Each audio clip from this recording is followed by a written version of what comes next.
Good morning, everyone. This is political science lecture. As you all know, there is a lot of changes in your plus 2 class political science syllabus. So today we will start from a new content from your world politics book, and this content is added in your bipolarity topic by CBSE. So this content is all over a new content for you. So listen it carefully and watch the video. So today we'll start from a new content, that is Arab Spring. Yes everyone, Arab Spring topic is going on, and Arab Spring is also known as the Arab Awakening and Death of Fear. Arab spring को जो है अरब awakening भी बोला जाता है, जिस वक्त लोग जो हैं पूरी तरह से अरब जो था अवेक हो गया, ठीक है, अवेयरनेस आ गई लोगों में, तो लोग अपने राइट्स को लेके जो है वो काफ़ी अवेयर हो गए थे। एंड डेथ ऑफ फियर, लोगों के जो डर का जो है पूरी तरह से खात्मा हो गया था। तो अरब स्प्रिंग जो है ये पूरा अरब वर्ल्ड में, नॉर्थ अफ्रीका और मिडल ईस्ट वर्ल्ड में जो है वो 2010 से लेके 14 के बीच में हुआ। अरब स्प्रिंग में हम इसके मेन कॉजेज, इसके क्या कारण रहे और इसके रिजल्ट क्या निकले, इसके कॉन्सिक्वेंसेज क्या हुए, उसके बारे में हमने स्टडी करनी है। तो ये अरब स्प्रिंग जो आपका सेकंड टॉपिक है द एंड ऑफ बाइपोलैरिटी, उसमें एक न्यू टॉपिक जो है, जो कंटेंट है वो ऐड किया गया। तो अरब स्प्रिंग में हमने मेन जो इसके जो है पार्ट्स होंगे, इसके कंटेंट होंगे। सबसे पहले हमने पढ़ना है कि what is Arab spring, Arab Spring क्या है। जैस्मिन रेवोल्यूशन, जिसको टूनिशिया रेवोल्यूशन भी बोला जाता है, जो इसका फर्स्ट कंटेंट होगा कि टूनिशिया जो है, ठीक है, टूनिशिया कंट्री से ये सारे जो है रेवोल्यूशन जो है वो स्टार्ट हुई, कैसे अपराइजिंग हुई। उसके बाद इजिप्ट रेवोल्यूशन, देन लीबिया में कैसे अपराइजिंग हुई, यमन में कैसे अपराइजिंग हुई, सीरिया में कैसे अपराइजिंग हुई और बहरीन में कैसे अपराइजिंग हुई। तो लास्ट में हमने पढ़ना है कि इसके मेन कॉजेज क्या थे, अरब स्प्रिंग होने के क्या कारण रहे थे, और उसके बाद उसके रिजल्ट क्या निकले अरब स्प्रिंग के। तो सबसे पहले हम डिस्क्रिप्शन से स्टार्ट करेंगे कि इसकी क्या डिस्क्रिप्शन है। तो अरब स्प्रिंग जो था एक एंटी गवर्नमेंट प्रोटेस्ट था, अपराइजिंग थी, एक आर्म्ड जो रिबेलियंस थे, जिसमें जो पूरी तरह से जो है अरब वर्ल्ड में स्प्रेड हो गया नियर अबाउट 2010 में। तो ये बिगन में क्या हुआ था कि किसकी वजह से था, it began in the response to oppressive regimes and a low standard of living and starting with the protest in Tunisia. Tunisia से स्टार्ट हुआ है कि जो ऑप्रेसिव रिजीम्स थे, जो ऑटोक्रेटिक गवर्नमेंट थी, ठीक है, पूरी तरह से जो अथॉरिटेरियन गवर्नमेंट थी, तो उसके अगेंस्ट था, और लोगों का जो लो स्टैंडर्ड ऑफ लिविंग था, तो उसके अगेंस्ट था, जो स्टार्ट हुआ टूनिशिया में। तो नेक्स्ट वन है कि इसकी स्टार्टिंग डेट क्या थी, 18 दिसंबर 2010 में ये स्टार्ट हुआ।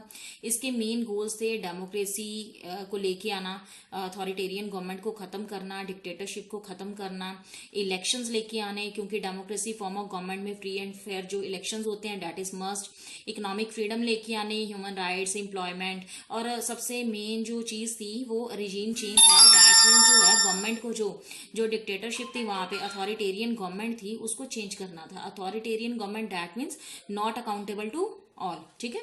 तो जो अथॉरिटेरियन गवर्नमेंट होती है वो नॉट अकाउंटेबल होती है, अनअकाउंटेबल होती है, ठीक है। वो किसी भी तरह से जो है वो सिटीजन्स को जो है, जैसे डेमोक्रेसी में क्या होता है, डेमोक्रेसी में जो गवर्नमेंट होती है that is accountable to the people.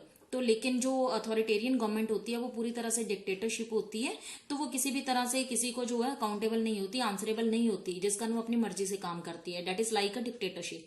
तो उसको खत्म करना चाहते थे। इस तरह अरब स्प्रिंग जो है मिडल ईस्ट और नॉर्थ अफ्रीका में 2010 में और 11 में स्टार्ट हुआ, और इसके साथ बहुत सारे जो रीजन्स जो थे, जैसे यहाँ पे जैस्मिन रेवोल्यूशन जो टूनिशिया में स्टार्ट हुआ, इजिप्ट अपराइजिंग 2011 में स्टार्ट हुई, यमन में, लीबिया में और सीरिया में अपराइजिंग हुई। तो सबसे पहले हम करेंगे व्हाट इज अरब स्प्रिंग। जैसे ये देखो आपको मैप दिया हुआ है, ठीक है, कि कौन कौन से एरियाज में ये सारी जो है अरब स्प्रिंग आपका हुआ है, ठीक है, लीबिया में, इजिप्ट में, ठीक है। तो यहाँ पे सारे एरियाज के बारे में बताया गया है कि कुछ एरियाज में जो है पूरी तरह से डेमोक्रेसी आ गई, तो कुछ जो है एरियाज ऐसे थे जहाँ पे फुल डेमोक्रेसी आई, और कहीं पे जो है सिविल वॉर, ठीक है, जैसे लीबिया और सीरिया में तो अभी भी बहुत बुरा हाल है, सीरिया में तो अभी भी जो है सिविल वॉर चल रही है। तो उसके बारे में नेक्स्ट हम पढ़ेंगे, लास्ट में पढ़ेंगे। तो अरब स्प्रिंग जो था एक तरह से प्रोटेस्ट था, जिसमें बहुत सारी जो इसमें एक रजीम को चेंज करना था, और बाकी कंट्रीज भी इससे काफ़ी जो है तो उनके ऊपर इफेक्ट पड़ा। तो टूनिशिया की वजह से जो है इजिप्ट में, लीबिया में, सीरिया में जो है ऐसे ही प्रोटेस्ट होने स्टार्ट हो गए। तो first of all we will start from the Jasmine Revolution. तो जैस्मिन रेवोल्यूशन को जो है टूनिशियन रेवोल्यूशन भी बोला जाता है। टूनिशिया कंट्री में जो मिडल ईस्ट कंट्री है वहाँ पे स्टार्ट हुआ। तो ये किसकी साथ जुड़ी हुई है, ये मोहम्मद बौजीजी के साथ जुड़ी हुई है, जो इसके मेन हीरो थे। ये देखो इनकी ये पिक्चर है, मोहम्मद बौजीजी। तो इनका जो मेन, ये टूनिशिया के जो हैं एक सिटीजन थे। तो इनकी डेथ का मेन कारण था self immolation. Self immolation means that means अपने आप को जला लेना।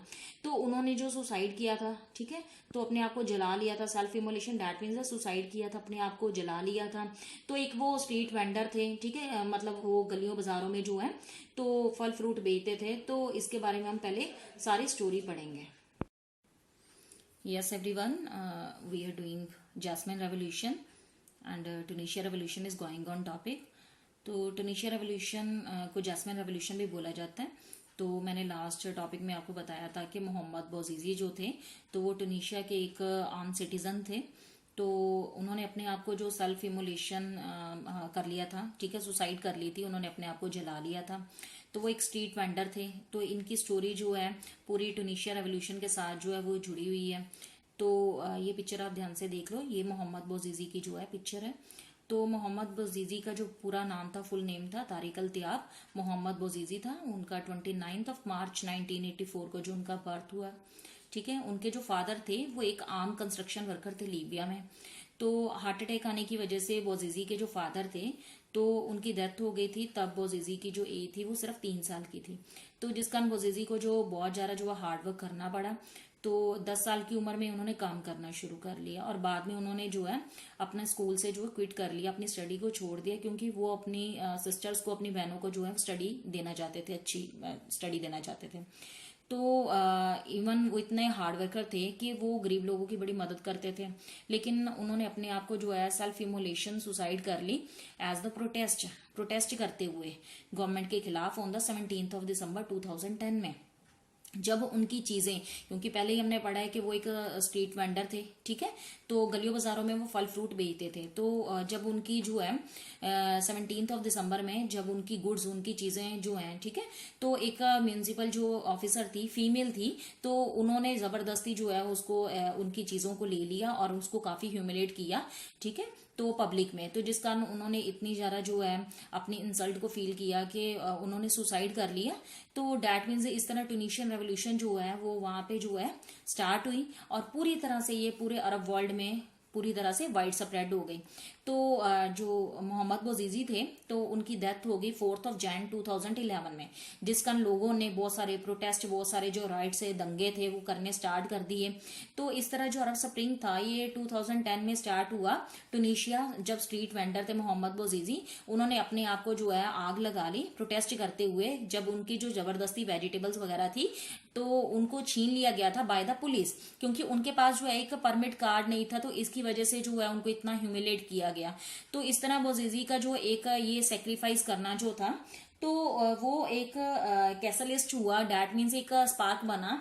तो जिस तरह बाकी लोगों को उनसे एक प्रेरणा मिली, तो जिससे जैस्मिन रेवोल्यूशन जो था वो स्टार्ट हुआ। इस तरह एक जो स्ट्रीट प्रोटेस्ट थे तो बहुत सारे जो है जो ट्यूनिस थे, ठीक है, ट्यूनिस डैट मीन्स, तो ट्यूनिस जो है टूनिशिया की जो है वो कैपिटल है। तो वहां पे बहुत सारे जो है ट्यूनिस में बहुत सारे प्रोटेस्ट होने स्टार्ट हो गए। तो वहां पे जो है जो उस वक्त प्रेसिडेंट था वो ज़ीनल अब्दीन बेन अली था। तो इस तरह हम इसका शॉर्ट नेम जो है बेन अली इनको बोला जाता है। तो ये इनकी पिक्चर है बेन अली की, ठीक है। तो ये उस वक्त जो है पिछले 20 साल से वहां पे बेन अली जो है टूनिशिया के प्रेसिडेंट थे। तो वो ये वहां पे राज कर रहे थे। तो इस तरह जो इतने ज्यादा प्रोटेस्ट होने स्टार्ट हो गए तो बेन अली की जो पोजीशन थी वो काफी खतरे में आ गई, क्योंकि पिछले 20 सालों से वो अपना जो है वो एज अ डिक्टेटर वहां पे राज कर रहे थे। तो इस तरह ये जो टूनिशिया रेवोल्यूशन थी, ठीक है, तो उनका मेन मोटिव क्या था कि जो पूरी तरह से अथॉरिटेरियन गवर्नमेंट थी उसको क्या करना था, खत्म करना था और वहां पे डेमोक्रेसी को लेके आना था। तो इस तरह हमने पहले पढ़ना है कि बेन अली जो थे वहां पे प्रेसिडेंट थे, ठीक है। तो इस तरह टूनिशियन रेवोल्यूशन को जैस्मिन रेवोल्यूशन भी बोला जाता है। 28 डे का वहां पे कैंपेन हुआ जहां पे बहुत सारी डेमोन्स्ट्रेशन हुई टूनिशिया में, जहां पे जो लॉन्ग टाइम के जो प्रेसिडेंट थे, ठीक है, तो जो ज़ीनल अब्दीन बेन अली थे वहां पे 2011 में जो है, ठीक है, वहां पे लगातार 20 साल जो है तब से राज कर रहे थे। तो वहां पे अब डेमोक्रेसी आने के लिए और फ्री जो फेयर इलेक्शंस के लिए लोग डिमांड कर रहे थे। बहुत सारे दंगे होने स्टार्ट हो गए और बौजीजी का जो एक्ट था अपने आप को सेल्फ इमोलेशन करना, अपने आप को आग लगा लेनी, वो एक स्पार्क की तरह, एक चिंगारी की तरह काम किया जिसने बाकी रेवोल्यूशन को आग लगा दी। इस तरह मीडिया और टीवी जो थे उस वक्त अंडर द डिक्टेटरशिप थे। डैट मीन्स वो जो बैन अली की परमिशन के खिलाफ जो है कुछ भी वो टीवी के ऊपर शो नहीं कर सकते थे, तो उनको बैन किया गया था कि किसी भी तरह से बोजीजी से रिलेटेड कोई भी जो न्यूज है वो मीडिया और टीवी जो है वो उसको नहीं दिखाएंगे। लेकिन आपको पता है कि आजकल इंटरनेट का जो है तो वो टाइम है, तो इंटरनेट जो है वो उससे कोई भी चीज जो है वो छिप नहीं सकती, चाहे वो किसी भी कंट्री की हो। तो जिस कारण उसी दिन सेम डे के ऊपर फेसबुक और ट्विटर के ऊपर जो है पूरे वर्ल्ड में जो है बोजीजी की जो सेल्फ इमोलेशन की जो पिक्चर्स थी वो वायरल हो गई। तो 24 दिसंबर जो थी तो ये लाइव फायरिंग जो है टुक प्लेस की गई, ठीक है। तो बहुत सारे लोगों को जो है वहां पे रेवोल्यूशन जो थी वो स्प्रेड हो गई। तो इस तरह 27 दिसंबर जो थी नियर अबाउट जो 1000 सिटीजन थे वहां पे उन्होंने रैली निकाली। 30 दिसंबर वहां पे जो पुलिस थी, ठीक है, उन्होंने जो लोग प्रोटेस्ट कर रहे थे, ठीक है, उनको काफी हद तक जो है अपनी फोर्स के जरिए जो है उनको दबाना चाहा। ऐसे 3 जनवरी जो है वहां पे बहुत सारे जो अनएम्प्लॉयड लोग थे उन्होंने डेमोस्ट्रेशन की, ठीक है। तो इस तरह पुलिस ने वहां पे जो टीयर गैस जो छोड़ी, लेकिन फिर भी जो प्रोटेस्टर थे वो लगातार अपने प्रोटेस्ट करते रहे, तो उन्होंने काफी जो है डेमोक्रेटिक रैली भी निकाली। इस तरह 6 जनवरी को 95% जो वहां के जो वकील थे तो वो क्या कर गए, स्ट्राइक के ऊपर चले गए, हड़ताल कर ली उन्होंने। इस तरह from the beginning of the revolution जो बैन अली थे वो लगातार टेलीविजन के ऊपर आ रहे थे और नेशन को वो जो है एड्रेस कर रहे थे कि कॉन्टिन्यूसली कि उनसे seeking to support, that means वो उनसे सपोर्ट मांग रहे थे सिटीजन से कि वो उनको जो है सपोर्ट करें कि जो हालात जो है वो काबू में आ जाएं। लेकिन 10 जनवरी जो है गवर्नमेंट ने अनाउंस कर दिया, बैन अली की गवर्नमेंट ने, कि इनडेफिनेट जो क्लोजर है, ठीक है, स्कूल्स और यूनिवर्सिटीज को जो है इनडेफिनेट टाइम के लिए, क्योंकि टाइम पीरियड नहीं है कितनी देर तक बंद रहेगा, उसको बंद कर दिया। बैन अली जो थे उन्होंने अनाउंस किया सिटीजन्स के सामने कि अभी जो प्रेजेंट कॉन्स्टिट्यूशन है वो उसको चेंज नहीं कर सकते जो चल रहा है, ठीक है। लेकिन उन्होंने लोगों को प्रॉमिस किया कि लेकिन वो आने वाली इलेक्शंस में वो क्या करेंगे, स्टेप डाउन कर लेंगे ड्यू टू हिज एज। उन्होंने ये अपने आप को जो है लोगों के सामने जो है रखा कि वो आने वाले जो पार्लियामेंट्री इलेक्शंस होंगे तो उसमें वो स्टेप डाउन कर लेंगे, वो उनमें हिस्सा। 14 जनवरी बैन अली की जो गवर्नमेंट थी वो पूरी तरह से डिसॉल्व होगी और पूरी स्टेट में जो है इमरजेंसी लगा दी गई कि जो ऑफिशियल्स थे उस वक्त गवर्नमेंट थी उसने इमरजेंसी लगाने का ये रीजन दिया कि उन्होंने ट्यूनीशिया की जो पब्लिक थी उनको प्रोटेक्ट करना था और उनकी प्रॉपर्टी को प्रोटेक्ट करना था, जिस कारण जो है पूरी कंट्री में ट्यूनीशिया में जो इमरजेंसी उन्होंने लगाई, तो उन्होंने उनके आगे ये एक्सक्यूज रखा। तो ऑन द सेम डे जो अथॉरिटेरियन प्रेसिडेंट था बैन अली, तो वो अपनी पोजीशन को बचाने के लिए वो सऊदी अरेबिया में चला गया, भाग गया और इस तरह उसका जो 20 साल का जो लगातार राज चल रहा था तो वो पूरी तरह से खत्म होता हुआ नजर आया। तो as the date was announced for the elections mid of July 2011 में जो है तो इलेक्शंस करने के लिए जो है, ठीक है, अनाउंस किया गया। तो जिसमें बैन अली जो था प्रेसिडेंट जो ट्यूनीशिया का था, ठीक है, सिंस दिसंबर 2014 तक वहां पे रहा। तो उसके बाद जो यूसुफ था, ठीक है, यूसुफ जो था तो वो प्राइम मिनिस्टर, यहाँ पे ये देखिए, ठीक है, यूसुफ जो थे तो चाहिद, तो ये 27 अगस्त जो 2016 से लेके अब 27 फेब 2020 तक जो है ये यूसुफ जो है वहां के जो है प्रेसिडेंट जो प्राइम मिनिस्टर बने। तो उसके बाद जो प्रेसिडेंट बने तो बेजी कैद जो है, ठीक है, इस एसबीसी, तो ये जो है वहां के जो है बेजी कैद जो है वहां के प्रेसिडेंट बने। तो नेक्स्ट वन अब 2020 में जो है वहां पे इलेक्शंस हुए हैं तो उसमें इलायस जो है, ठीक है, वो वहां के प्राइम मिनिस्टर बने हैं और प्रेसिडेंट जो है, ठीक है, कैद सईद बने हैं जो 7th और करंट प्रेसिडेंट हैं किसके, ट्यूनीशिया के। सो this is all about Tunisia revolution. Maybe you all have understood. If you are having any doubt, just call me. Yes, thank you. Good morning everyone. Yesterday we have done Tunisian revolution topic. So Tunisian revolution is also called as the Jasmine revolution. तो Tunisia revolution में हमने देखा कि Tunisian revolution जो था पूरा world wide जो है वो स्प्रेड हो गया और इस रेवोल्यूशन के जो इफेक्ट थे जो 5 अदर कंट्रीज जैसे लीबिया, इजिप्ट, यमन, सीरिया और बहरीन में भी, तो वहाँ पे यहाँ तो उनकी जो गवर्नमेंट थी वो टॉपल डाउन हो गई, उसका तख्ता पलट हो गया और बहुत सारी अपराइजिंग हुई, सोशल वायलेंस हुआ और बहुत सारे जो राइट्स हैं, दंगे हुए, सिविल वॉर्स हुई। तो इस तरह Tunisian revolution रेवोल्यूशन की वजह से जो बाकी 5 कंट्रीज थी तो वहां तक भी इसकी जो है रेवोल्यूशन जो थी उसका इफेक्ट हुआ।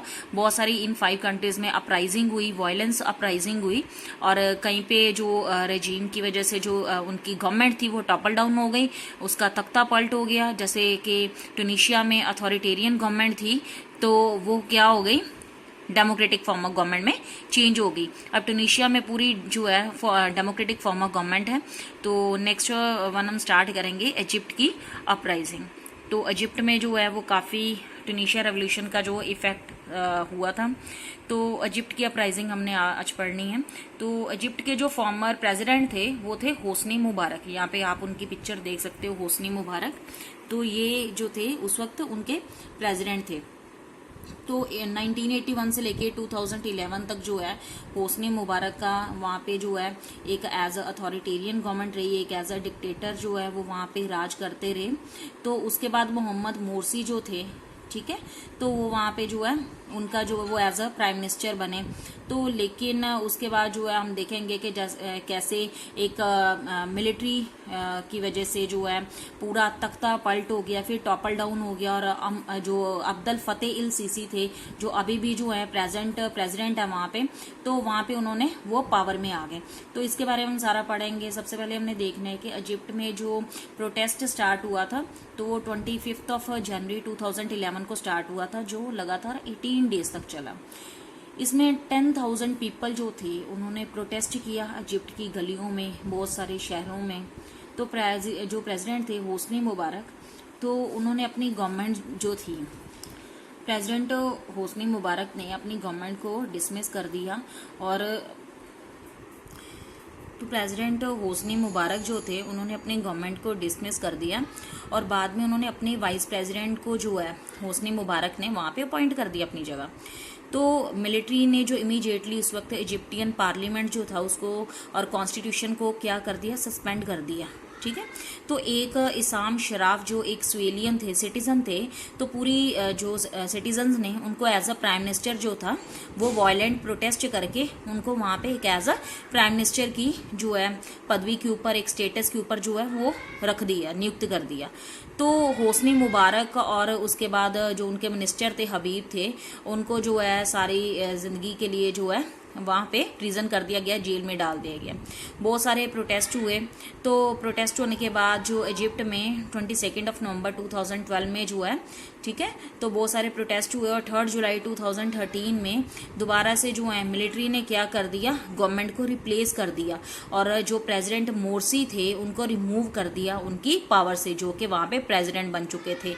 तो इन प्रोटेस्ट की वजह से जो है, ये प्रोटेस्ट किसने किया था, अब्दुल फतेह अल सीसी, जो कि मिलिट्री के जो है एक डिक्टेटर थे।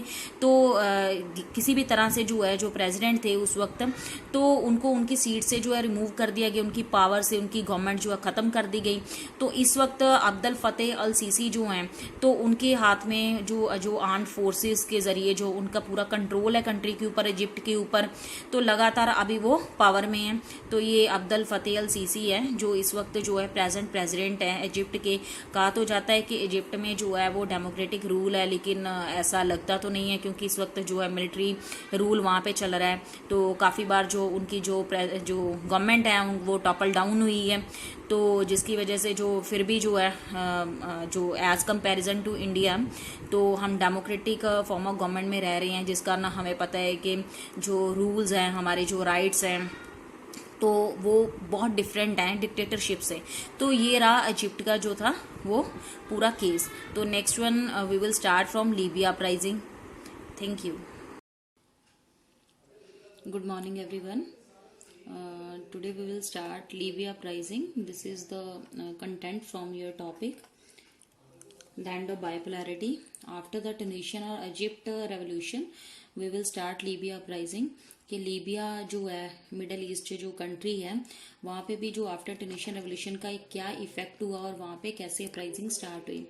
तो सबसे पहले यहाँ पे हम पढ़ेंगे जो लीबिया था, ठीक है, उसने अपनी फ्रीडम जो है 1951 में जो है इटालियन से जो है उसको अपनी फ्रीडम मिली। तो उसके बाद वहाँ पे किंग इद्रस जो थे, ठीक है, उनका रूल चला तो वो काफ़ी जो है उन्होंने काफ़ी देर वहाँ पे जो है वो राज किया। लेकिन 1967 में जो है मोहम्मद अल गद्दाफी, जिनकी ये पिक्चर है, तो उन्होंने वहाँ की जो गवर्नमेंट थी उसको टॉपल डाउन कर दिया, किंग इतरस की गवर्नमेंट को, और सारा रूल अपने हाथ में ले लिया। लेकिन जो मोहम्मद अल गद्दाफी हैं उनके बारे में बोला जाता है कि ये टेररिस्ट को जो है वो काफ़ी मदद करते हैं, ठीक है, टेररिज्म को काफ़ी बढ़ावा देते हैं, उनको काफ़ी जो आर्म्स वगैरह प्रोवाइड करते थे, ठीक है। तो मोहम्मद अल गद्दाफी के बारे में ये बोला जाता है। और मोहम्मद अल गद्दाफी जो हैं, जो यूएसए और यूनाइटेड नेशंस जितनी हमारी जो इंटरनेशनल ऑर्गेनाइजेशंस हैं, तो उनके लिए जो ये हैं एक नासूर बने हुए हैं, ठीक है। तो जिस कारण वो उनका रूल जो वहां से खत्म करना चाहते थे, क्योंकि जो मोहम्मद अल गद्दाफी हैं किसी न किसी जरिए जो है टेररिस्ट को जो है, ठीक है, टेररिज्म को जो है वो बढ़ावा दे रहे थे। तो मोहम्मद अल गद्दाफी के बारे में ये हुआ। तो जो लीबिया था, वहाँ पे जो एंटी गवर्नमेंट प्रोटेस्ट था लीबिया में, वो 15 फेब जो है 2011 में स्टार्ट हो गया। तो 17 मार्च जो है, ठीक है, यूएसए तो पहले देख रहा था कि यूएनओ के उनको लीबिया में कुछ ऐसा जो अपराइजिंग चाहिए थी जिसकी वजह से जो है वो वहाँ पे जो है बॉम्ब ड्रॉप्स कर सकें, ठीक है, उनमें इंटरफेयर कर सकें। तो जिसका यूनाइटेड नेशन जो सिक्योरिटी काउंसिल थी उसने एक रेजोल्यूशन पास किया, जिसका ना जो नेटो की मदद से तो लीबिया को नो फ्लाई जोन जो है एरिया जो है वो घोषित कर दिया गया।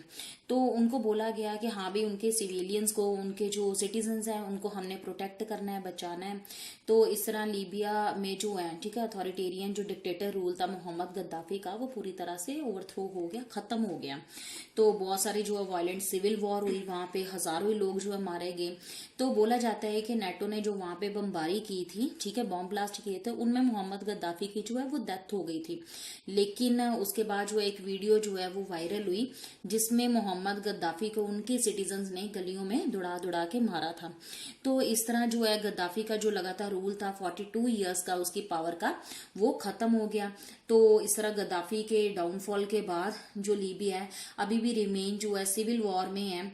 तो लगातार जो दो अपोजिंग ग्रुप्स हैं वो आपस में लड़ते रहते हैं कि जो एक सेपरेट उनको रीजन्स चाहिए कंट्री में।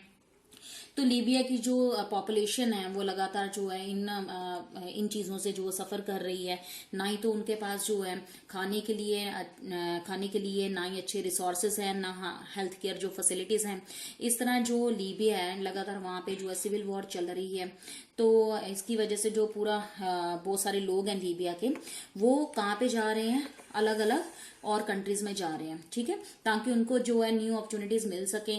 तो गद्दाफी की डेथ के बाद भी जो है सिविल वॉर जो है वहां पे अब भी कंटिन्यू है। This is all about the Libya uprising. Thank you. Good morning everyone, this is political science lecture and the end of bipolarity topic is going on, and after the Tunisian revolution, Egypt revolution and Libya uprising, we will start Yemen uprising. Yemen is also the country of Middle East country, and we will start the Yemen uprising के Tunisia revolution के बाद उसका जो effect हुआ था 5 other और countries में, जो अरब वर्ल्ड की कंट्रीज हैं, ठीक है, लीबिया, सीरिया, तो इजिप्ट कंट्रीज। तो कैसे यमन में कैसे अपराइजिंग होगी आफ्टर द टूनिशिया रेवोल्यूशन। उस वक्त यमन में जो अली अब्दुल्ला का जो है, ठीक है, राय था, तो उस वक्त बहुत सारे जो प्रोटेस्ट थे, ठीक है, मिड ऑफ जैन 2011 में स्टार्ट हो गए नॉर्थ और साउथ में, ठीक है, यमन में। तो बहुत सारी डेमोन्स्ट्रेशन स्टार्ट होगी कि गवर्नमेंट के आगे ये प्रपोजल रखा गया लोगों के जरिए कि जो कॉन्स्टिट्यूशन था यमन का उस टाइम का, तो उसको मॉडिफाई किया जाए, उसको चेंज किया जाए, क्योंकि उस वक्त यमन में बहुत सारी अनएम्प्लॉयमेंट थी, इकोनॉमिक कंडीशंस जो थी वो काफी बुरी थी और करप्शन बहुत ज्यादा था सिटी में। तो इस तरह ये सारी डिमांड्स जो थी धीरे धीरे इसमें उन्होंने सिटीजन्स ने ये भी इंक्लूड कर दिया कि जो अली अब्दुल्ला है उसको रिजाइन भी देना पड़े। तो इस तरह अली अब्दुल्ला जो था इस चीज से काफी जो है वो टेंशन में आ गया। उस वक्त वो यमन का प्रेसिडेंट था। तो बहुत सारी डेमोन्स्ट्रेशन जो थी वो स्टार्ट हो गई।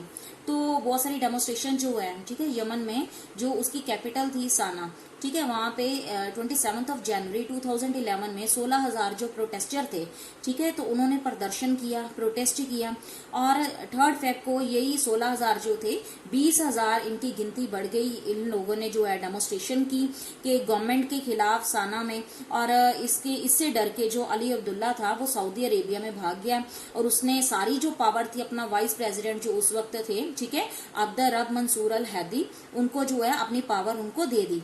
तो ये अब्दल जो है रब मंसूर अल हैदी जो थे, तो उस वक्त अब्दुर्रब मंसूर अल हैदी जो थे वहाँ के जो वाइस प्रेसिडेंट थे यमन के, तो उनके हाथ में सारी पावर आ गई। तो ये उनकी पिक्चर है, ठीक है, मंसूर अल हैदी की। तो 23 सितंबर 3 महीने के बाद जो अली अब्दुल्ला थे वो यमन में सऊदी अरेबिया से वापस आ गए। तो उनकी ये एक्सपेक्टेशन थी कि वो दोबारा से जो अपनी जो प्रेसिडेंट की सीट है उसको दोबारा से संभाल लेंगे। तो 21 फेब 2012 में जो है दोबारा से प्रेसिडेंशियल इलेक्शंस हुए, जिसमें लोगों ने जो है, ठीक है, हैदी को जो है वो वोटों के जरिए जो है, वोटिंग के जरिए उनको जिताया। और 27 फेब जो है अली जो है, ठीक है, उन्होंने रिजाइन कर दिया अपनी प्रेसिडेंसी से, और पूरी पावर जो थी वो किसके हाथ में आ गई, हैदी के हाथ में। लेकिन अभी भी जो है वहां पे जो सिविल वॉर जो है वो चल रही है। So this is all about the Yemen uprising. Thank you. Yes everyone, अब next one content is Syria uprising. Last topics में हमने इजिप्ट की अपराइजिंग, यमन की अपराइजिंग एंड ट्यूनीशियन रेवोल्यूशन पढ़ा है। तो ट्यूनीशिया की रेवोल्यूशन की वजह से जो सारे जितनी भी 5 कंट्रीज थी, ठीक है, नॉर्थ ईस्ट कंट्रीज थी, मिडल ईस्ट कंट्रीज थी, तो वो सारे में जो है अपराइजिंग स्टार्ट हो गई। तो हम इस कंटेंट में पढ़ेंगे कि सीरिया में जो है, सीरिया कंट्री में कैसे अपराइजिंग स्टार्ट हुई। तो सबसे पहले ये जो है बशर अल असद, ठीक है, तो ये वहां पे सीरिया के प्रेसिडेंट हैं। तो लगातार इनकी फैमिली से जो है ये जो इनका रूल होता हुआ आ रहा है, तो एज अ डिक्टेटर ये रूल कर रहे हैं बशर अल असद। तो जैसे बाकी कंट्रीज में स्टार्ट हुई, ठीक है, तो लीबिया में, इजिप्ट में, यमन में, तो ऐसे सिविल वॉर जो सीरिया में स्टार्ट हो गई, ठीक है, किसके बाद, after math of Arab spring के बाद, ट्यूनीशिया रेवोल्यूशन के बाद जो है, और वो काफी देर तक जो है वो चलती रही। अब लगातार देख लो 2010-11 से स्टार्ट हुई है, तो 2020 चल रहा है, तो वर्ल्ड वॉर से भी ज्यादा इसको टाइम हो चुका है। तो अभी बहुत सारे जो लोग हैं, ठीक है, सीरिया के, तो कंट्री को जो है वो छोड़ के टर्की, ग्रीस और जो है और जगह के ऊपर कंट्रीज में वो जा रहे हैं। तो प्रोटेस्ट जो स्टार्ट हुआ सीरिया में वो 26 जनवरी 2011 में स्टार्ट हुआ, जब एक पुलिस ऑफिसर ने जो है, एक आम सिटीजन को जो है, ठीक है, उसको असॉल्टेड किया इन पब्लिक। और 6 मार्च को जो है सीरिया की जो सिक्योरिटी थी उसकी फोर्सेस ने जो है, तो इसके खिलाफ जो है 15 चिल्ड्रन को जो है वो अरेस्ट कर लिया। उन 15 बच्चों की गलती क्या थी कि उन्होंने गवर्नमेंट के अगेंस्ट क्या थे, स्लोगन लिखे थे, ठीक है। तो जिस कारण बहुत सारे जो प्रोटेस्ट हुए, तो लोगों को जो है, और लोगों को उस बंदे को जो है, उस इंसान को अरेस्ट करने के लिए और चिल्ड्रंस के साथ जो उनको अब्यूज करने के लिए जो है लोगों ने प्रोटेस्ट करना स्टार्ट कर दिया। तो 18 अप्रैल और 2011 में अप्रॉक्सली जो है 1 लाख लोग थे, ठीक है, प्रोटेस्टर थे। तो वो सेंट्रल सिक्योर होम्स में उनके आगे जो है, गवर्नमेंट के जो है सेंट्रल होम्स के आगे जो है उन्होंने जो वो बैठे और प्रोटेस्ट किया, और ये डिमांड की जो प्रेसिडेंट है बशर अल असद, उनको रिजाइन देना चाहिए। तो बाय लेट द जनवरी 2012 में जो थी, ठीक है, जो सीरिया की आर्मी थी, उन्होंने भी जो है गवर्नमेंट के ऊपर जो फुल स्केल जो अटैक कर दिया। अब 12 जून से लेके 2012 से जो यूएन था, ठीक है, तो यूएन ने बोल दिया कि सीरिया में जो है वो लगातार जो है सिविल वॉर चल रही है, क्योंकि सीरिया को भी बोला गया था कि किसी भी तरह से बायोलॉजिकल जो वेपन्स हैं उसको यूज नहीं करना। लेकिन अपनी सिविल वॉर में जो है, तो जो सीरियन आर्मी थी उसने बायोलॉजिकल वेपन्स को जो यूज किया, जिस कारण जो यूएनओ है, ठीक है, तो उसने सीरिया के ऊपर जो है वो बमबारी शुरू कर दी। जो बॉम्ब है उसने ड्रॉप्स किए ताकि वो उस अटैक को रोक पाए। तो इस तरह से जो है अब सिविल वॉर जो है, बशर अल असद का ही जो है वहां पे जो है वो राज है, उसकी गवर्नमेंट है, वो लगातार लॉन्ग टाइम से डिक्टेटर है वहां पे। तो सिविल वॉर जो है वो सीरिया में चल रही है। सीरिया में बहुत बुरा हाल है, क्योंकि बहुत जो है डैमेज हो रहे हैं, लोगों में कंफ्लिक्ट है। तो एक तरह से वहां पे जो है वॉरफेयर जो है वो लगा हुआ है। So this is all about the president of Syria. So this is all about the Syria uprising. Thank you. Good morning everyone. The end of bipolarity topic is going on, and last content from the Arab Spring is Bahrain uprising. पहले हमने 4 country थे जो है uprising और revolution देख ली है, और Tunisia से जो रेवोल्यूशन स्टार्ट हुई थी मिडल ईस्ट कंट्री से बहरीन तक जो अपराइजिंग पहुंच चुकी है। तो वहाँ पे जो खलीफा हैं जो, तो उनका नाम है हमद बिन ईसा अल खलीफा, ठीक है। तो ये किंग है बहरीन कंट्री के। तो तो बहरीन के बारे में ज़्यादा कुछ नहीं है। बहरीन में भी जो लगातार प्रोटेस्ट होते आ रहे हैं, तो उनकी जो बहरीन की जो कैपिटल है मनामा, ठीक है, तो 2011 और 2012 से जो है वहाँ पे जो है लगातार प्रोटेस्ट होते आ रहे हैं, और अब जो गवर्नमेंट है उनकी, ठीक है, तो उनको लगातार जो है काफ़ी वायलेंट के साथ जो है सप्रेस करती आ रही है, दबाती आ रही है। तो किंग जो हमद है, ठीक है, तो वो लगातार इसको जो है, इस जो लोग प्रोटेस्ट करते हैं तो उनको दबाते आ रहे हैं। तो इस तरह से जो कंट्री है वहाँ पे पूरी तरह से कॉन्स्टिट्यूशनल जो मोनार्की सिस्टम है गवर्नमेंट का, लेकिन वहाँ पे जो पर्सनल फ्रीडम है लोगों को, वो काफ़ी लिमिटेड है। लोगों के पास जो राइट्स हैं, ठीक है, right to freedom of speech, expressions, उनके जो राइट्स हैं वो काफ़ी लिमिटेड है। इस तरह जो है उनकी जो प्लाइट है, उनकी जो दुर्दशा है, ठीक है, तो जो बहरीनी लोगों की, ठीक है, बहरीन के लोगों की, वो कैसे डिपिक्ट की जा सकती है कि उनकी जो डॉक्यूमेंट्री एक तरह से 2012 में जो है काफ़ी मीडिया ने उनको रिलीज की थी, that means shouting in the dark, कि वो अंधेरों में जो लोग हैं वो शाउट कर रहे हैं। डैट मीन्स वहाँ पे जो बहरीन के जो लोग हैं वहाँ पे उनके पास राइट्स नहीं है, तो वहाँ पे खलीफा का रूल है। So this is all about the Bahrain uprising. Thank you. Good morning everyone. This is political science lecture and the end of bipolarity topic is going on. तो लास्ट टॉपिक में हमने Tunisia revolution, Libya, Egypt, Syria, ये सारे जो हैं उसकी revolution और uprising देखी। कुछ कंट्रीज में हमने देखा जैसे ट्यूनीशिया वगैरह को जो है वो सबसे ज़्यादा फायदा हुआ, एडवांटेज मिला और वहाँ पे जो है फुली डेमोक्रेटिक कंट्री बन गई। लेकिन सीरिया में, लीबिया में जो अभी भी स्टिल जो है सिविल वॉर चल रही है, सीरिया का तो बहुत बुरा हाल है। तो इस तरह हमने देखा कि बहुत सारी कंट्रीज में जो है ट्यूनीशिया रेवोल्यूशन के बाद सारी कंट्रीज में जो है अपराइजिंग हुई। मोस्टली जो 5 कंट्रीज में जो मिडल ईस्ट कंट्रीज हैं, नॉर्थ अफ्रीका की जो कंट्रीज हैं वहाँ पे अपराइजिंग हुई। तो मेन हमने लास्ट में इसके जो मेन कॉजेज रहे अरब स्प्रिंग होने के वो पढ़ने हैं। तो लास्ट में हमने देखना है कि क्या इसके रिजल्ट निकले, पूरा अरब में जो है, मिडल ईस्ट वर्ल्ड में जो है वो पूरी तरह से रेवोल्यूशन हुआ, तो उसके रिजल्ट क्या निकले। तो first of all we will start from the causes. तो जो इसके कारण है हम 2 पार्ट्स में करेंगे। फर्स्ट ऑफ ऑल इकोनॉमिक, इसके क्या कॉजेज थे, और लास्ट में सोशल। तो लेट्स स्टार्ट। इकोनॉमिक कॉजेज जो थे, first role of the global crisis. जो इकोनॉमिक कंडीशन थी उस वक्त मिडल ईस्टर्न और नॉर्थ अफ्रीकन कंट्रीज की, that is a heterogeneous that means not a same way, वो यूनिफॉर्म वे में नहीं थी, काफ़ी अलग थी।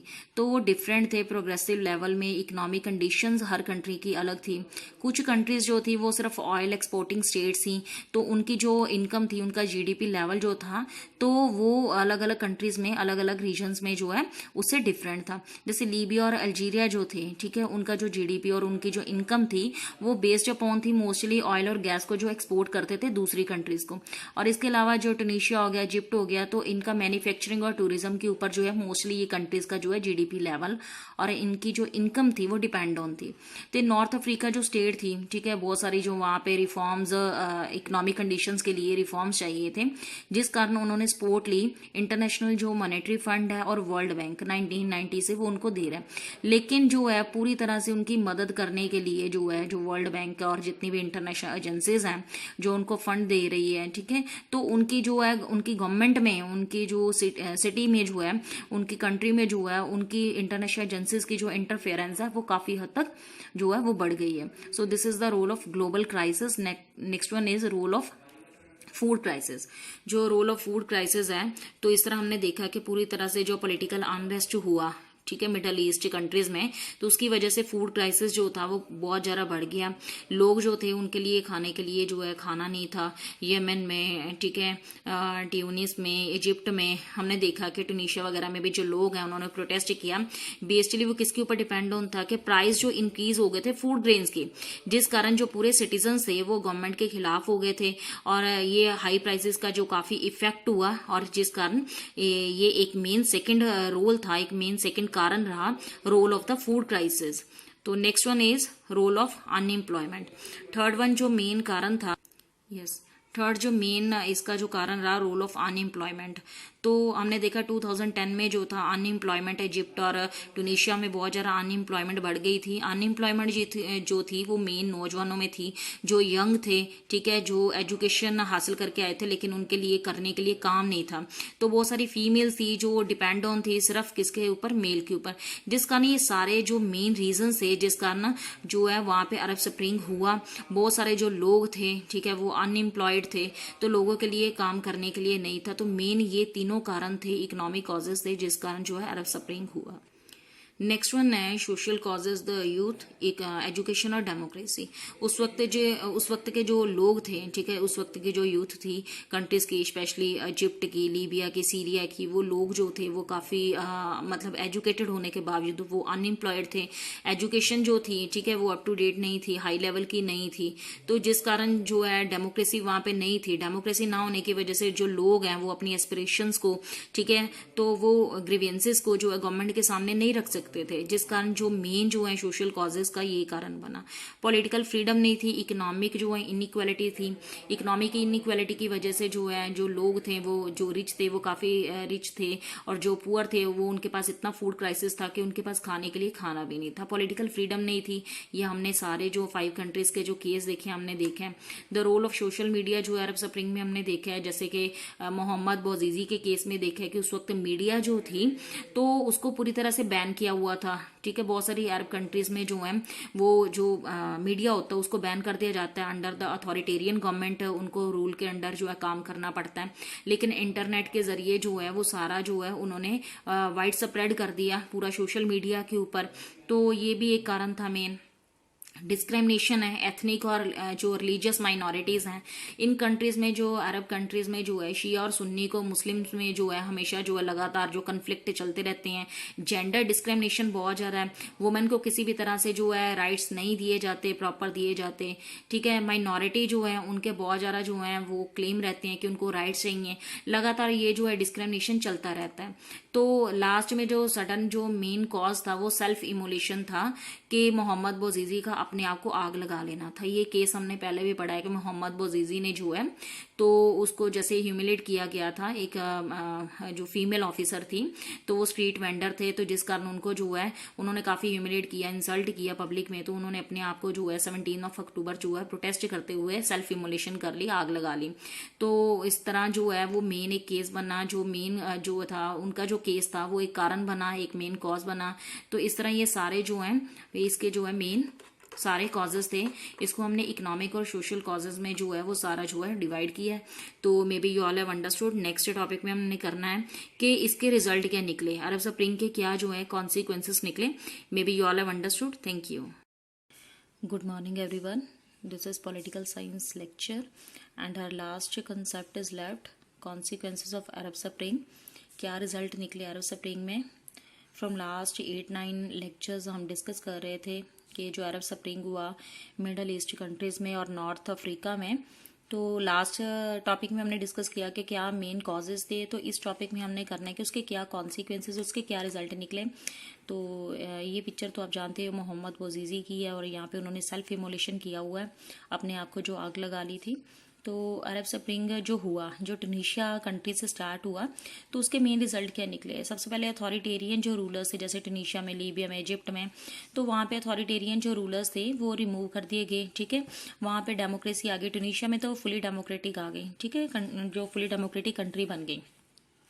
तो इसके अलावा जो है बहुत सारे जो और भी, जैसे लीबिया में, इजिप्ट में, ठीक है, वो सो कॉल्ड डेमोक्रेटिक कहलाते हैं, लेकिन वो फुली डेमोक्रेटिक कंट्रीज नहीं है। सीरिया में तो सिविल वॉर चल रही है। तो नेक्स्ट वन है कि बहुत सारे जो है पॉलिटिकल और सोशल राइट्स जो हैं, जैसे मोहम्मद गद्दाफी थे, बेन अली थे, होस्नी मुबारक थे। तो इन रूलर्स ने जो रूल किया था लॉन्ग टर्म में, तो जिस कारण सिटीजन्स जो थे वो काफ़ी फेडअप थे, उनको कोई भी सोशल और इकोनॉमिक जो है राइट्स नहीं थे, तो अपने सिटीजन्स को उन्होंने नहीं दिए हुए थे। तो जिसके बाद जो मोहम्मद जो गद्दाफी थे, बेन अली थे, तो उनके बाद जो रूलर्स जो हैं, ठीक है, तो वो आए हैं, या जो जैसे बशर अली हैं, ठीक है, वो सीट के ऊपर बैठे हुए हैं, तो उन्होंने कुछ हद तक जो है अपने सिटीजन्स को पॉलिटिकल और सोशल राइट्स दे दिए हैं, ताकि दोबारा से जो है वही अपराइजिंग जो है उनकी कंट्रीज़ में ना हो। जैसे कि टूनीशिया में, लीबिया में, इजिप्ट, सीरिया और यमन में हुई थी। बहुत सारे पब्लिक जो पॉलिटिकल एस्फेयर में, ठीक है, बहुत सारी डेवलपमेंट हुई है।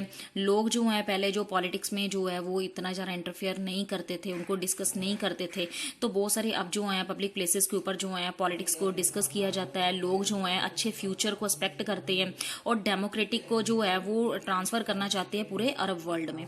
इसके अलावा जो इंटरनेशनल रिएक्शन था, तो वो सबसे अरब स्प्रिंग जो है एक गुड अटेम्प्ट माना जाता है डेमोक्रेसी में, ठीक है, तो पूरे वर्ल्ड के लिए। क्योंकि जो पूरा वर्ल्ड अगर डेमोक्रेटिक फॉर्म में हो जाए तो that will be very good for all.